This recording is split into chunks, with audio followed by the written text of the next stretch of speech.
Tu fais de la musculation et tu essaies de transformer ton physique. Tu as donc un programme d'entraînement avec un certain volume, fréquence et intensité d'entraînement. Est-ce que ces paramètres sont les bons pour les objectifs que tu recherches? Comment choisir son volume d'entraînement et son intensité d'entraînement? J'espère que tu vas bien. On se retrouve pour une vidéo de musculation sur les paramètres d'entraînement à prendre en compte dans son programme d'entraînement. Si tu n'es pas abonné, pense à le faire et reste bien jusqu'au bout de la vidéo. Je te donne des conseils qui vont changer ta manière de t'entraîner et améliorer tes progrès. Pour définir l'intensité et le volume d'entraînement, laisse-moi te donner un exemple tout simple. Au deadlift, tu prends 100 kg, tu fais 5 répétitions. Ça, c'est ta base. Maintenant, si tu veux augmenter ton volume d'entraînement, tu vas faire 10 répétitions.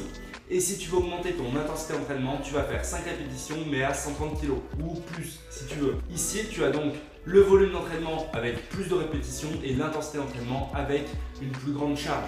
Ça, c'est la base. Le volume d'entraînement, c'est la quantité d'efforts fournis lors d'une séance d'entraînement, alors que l'intensité d'entraînement, ça va être le degré d'effort fourni lors de la séance d'entraînement par rapport à l'effort maximal que tu es capable de fournir. On n'est donc pas du tout sur la même notion, mais l'intensité d'entraînement est un petit peu plus difficile à définir.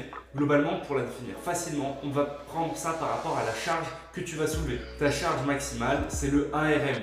L'effort que tu es capable de fournir au maximum sur une répétition. L'intensité d'entraînement, c'est donc la charge que tu vas soulever par rapport à ta charge maximale soulevée sur une répétition. C'est le pourcentage de RM. Le volume d'entraînement a une importance fondamentale pour bien t'entraîner et avoir de bons résultats. Beaucoup de pratiquants qui débutent adoptent un volume d'entraînement très élevé avec un nombre d'exercices important pour chaque groupe musculaire. Et souvent, ça ne donne pas de très bons résultats sur le long terme et ça va fatiguer le corps plus qu'autre chose. Le volume d'entraînement, c'est la clé de l'hypertrophie musculaire. Pour prendre du muscle, il faut un volume d'entraînement suffisant. Sauf que si ce volume d'entraînement est trop important, tu vas plutôt être dans le surentraînement, tu vas fatiguer tes muscles, atténuer ta récupération musculaire et tu n'auras pas les bons résultats que tu espères. Le volume d'entraînement se mesure en musculation au nombre de répétitions ou au nombre de séries. C'est-à-dire que tu vas faire 3 séries de 5 répétitions sur un exercice, tu auras donc fait 15 répétitions au total. Si tu recherches l'hypertrophie musculaire, tu t'entraînes certainement entre 8 et 12 répétitions avec 4 séries par exercice et tu dois faire 2 ou 3 exercices par groupe musculaire. C'est la base, c'est ce que tout le monde fait. Globalement, ici, tu as un volume d'entraînement suffisant pour prendre du muscle, mais il ne faut pas dépasser ce volume-là. L'idéal en musculation, ce serait plutôt 2 exercices par groupe musculaire avec 4 séries d'entraînement. C'est ça qui va te donner les meilleurs résultats. À toi d'essayer et de me dire ce que tu en penses. Le volume d'entraînement ne suffit pas à déterminer l'efficacité d'un programme en musculation. Il y a bien d'autres facteurs à prendre en compte que tu pourras retrouver dans cette vidéo sur les facteurs d'hypertrophie musculaire et avec tous ces paramètres-là, tu pourras avoir les meilleurs résultats possibles.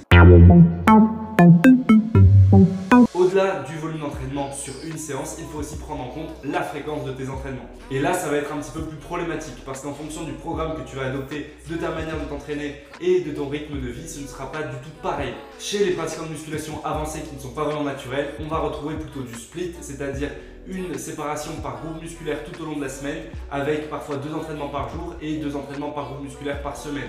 Ça, ce n'est pas possible de le suivre sur le long terme si tu es naturel. Vraiment, n'essaie pas de faire ça. Ce qui va donner le plus de résultats pour un pratiquant débutant ou intermédiaire, ça va être un volume moyen d'entraînement avec une fréquence de 2 entraînements par semaine. Chez d'autres, ça va être de prioriser l'intensité avec une plus grande intensité d'entraînement et une seule séance par semaine.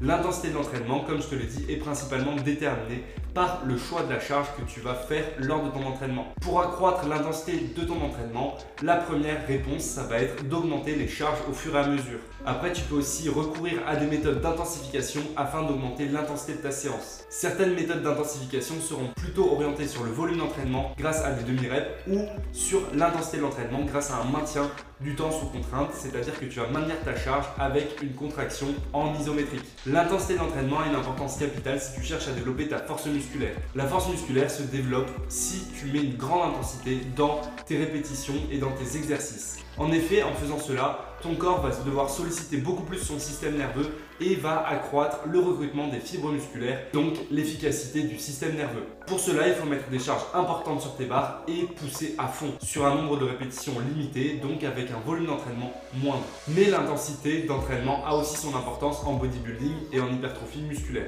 Pour augmenter le stress musculaire, il ne faut pas se limiter au volume d'entraînement parce que sinon tu vas te retrouver à faire de l'endurance musculaire avec des charges trop faibles. Il faut donc que ton intensité musculaire soit suffisante en utilisant des charges adaptées. Des charges plus élevées vont augmenter la contrainte mécanique de tes muscles et vont faire augmenter le stress musculaire, ce qui va permettre une meilleure réponse anabolique comme je te l'expliquais juste avant. Le choix de la charge est donc capital puisqu'il va permettre de faire augmenter l'intensité de ta séance pour un même volume d'entraînement.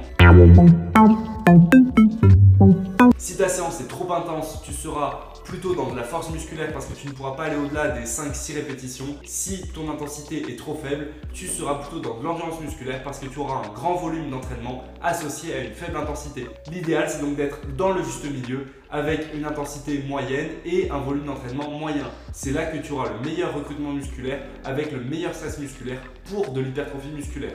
Il faut bien distinguer les méthodes d'entraînement en fonction des objectifs.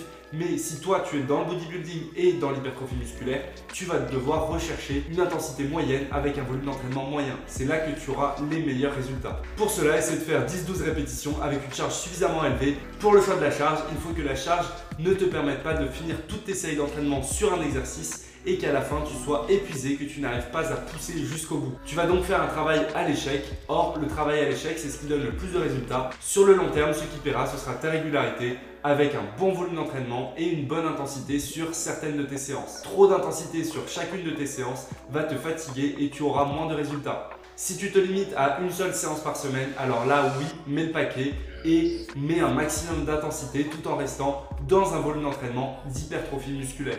Entraîne-toi à fond, abonne-toi, mets un j'aime et partage la vidéo. Allez, force!